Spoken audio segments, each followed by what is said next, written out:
the worst thing that happened to the Palestinians is for their liberation struggle and their conflict with their Israeli neighbors to be subsumed by this cosmic Arab struggle against Zionism and against Jews in general. Because as part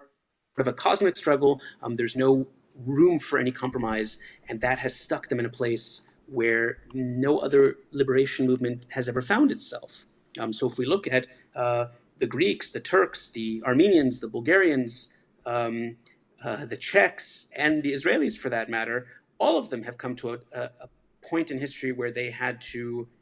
choose between, or the Irish had to choose between liberating themselves and achieving their own self-determination, and continuing a struggle for what was perceived as a much more just territorial outcome, among other things. And all of them, by the way, despite the controversy and despite occasionally bouts of civil war, or at least internal strife, chose to liberate themselves rather than to hold on to some territorial other historical demands. And the exception to this is the Palestinians, who haven't done the thing that every other people who's ever wanted self-determination has done,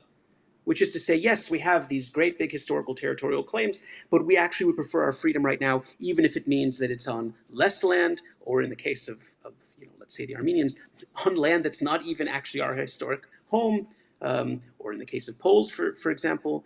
probably the two most significant cities in Polish history are Lvov and Vilna, and neither of them is in Poland today, right? Lvov is Lviv in western Ukraine, and Vilna is Vilnius, the capital of another country, of Lithuania. And the Palestinians haven't been able to do it not because there's something defective with them, but because their struggle has always been part of this larger Arab struggle,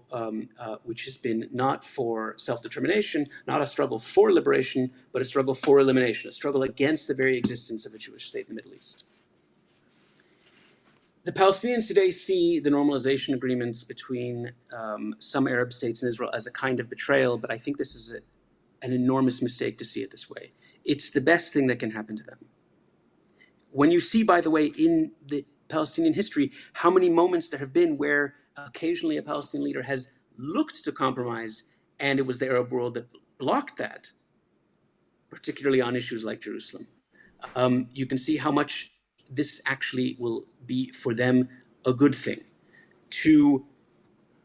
end the Palestinian struggle as a cosmic Arab struggle, or as it's now being adopted by parts of the global Western left, a cosmic struggle, however improbably, against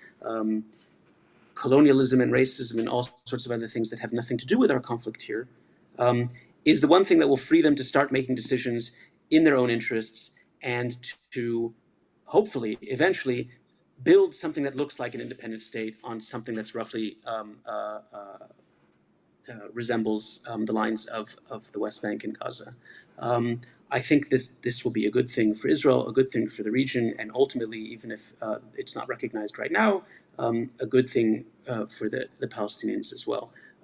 Everybody in the world should be encouraging more normalization agreements between Israel and the Arab states, not just because of that, of course, but also because it's the right thing to do. There's absolutely no reason that there shouldn't be normal relations between Israel and other states in the region.